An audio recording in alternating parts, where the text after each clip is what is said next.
मिरज तालुक्यातील हरिपूर गावच्या हद्दीत असलेल्या विस्तारित भागात चोरट्यांचा हौदोस पाहायला मिळालाय।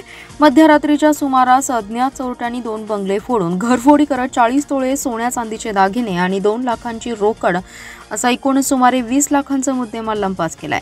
सदर घरफोडीची घटना ही आज पहाटेच्या सुमारास झाली आहे। घटनेची माहिती मिळताच स्थानिक गुन्हे अन्वेषण सांगली ग्रामीण पोलीस ठाण्याच्या अधिकाऱ्यांनी धाव घेतली होती। उपअधीक्षक अण्णासाहेब जाधव यांनी पाहणी करत संशयितांच्या शोधासाठी पथके रवाना केली आहेत। दरम्यान घटनास्थळी श्वान पथक आणि ठसे तज्ञांना पाचारण केलं होतं। श्वान हे चोरट्यांचा माग काढत 2.5 किलोमीटर गेलं आणि तिथेच घुटमळलं।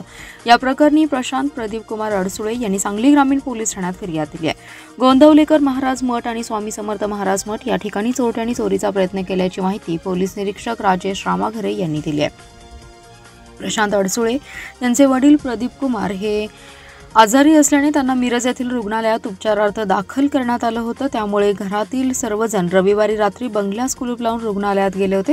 मध्यरात्रीच्या सुमारास 2 ते 3 चोरट्यांनी फिर्यादी प्रशांत अडसुळे यांच्या बंगल्याचा कडी कोयंडा उचकटून आत प्रवेश केला। आतील लोखंडी कपाटात असलेले सुमारे 40 तोळ्यांचे सोन्याचे दागिने, चांदीच्या वस्तू तसेच रोख 2 लाख रुपये घेऊन तेथून पोबाराक केलाय। चोरट्यांनी जाताना हरिपूर येथील गोंदवलेकर महाराज मठ आणि गजानन महाराज मंदिर येथेही चोरी करण्याचा प्रयत्न केलाय, परंतु त्यांना यश आलं नाही। तेथून चोरटे पसार झाले।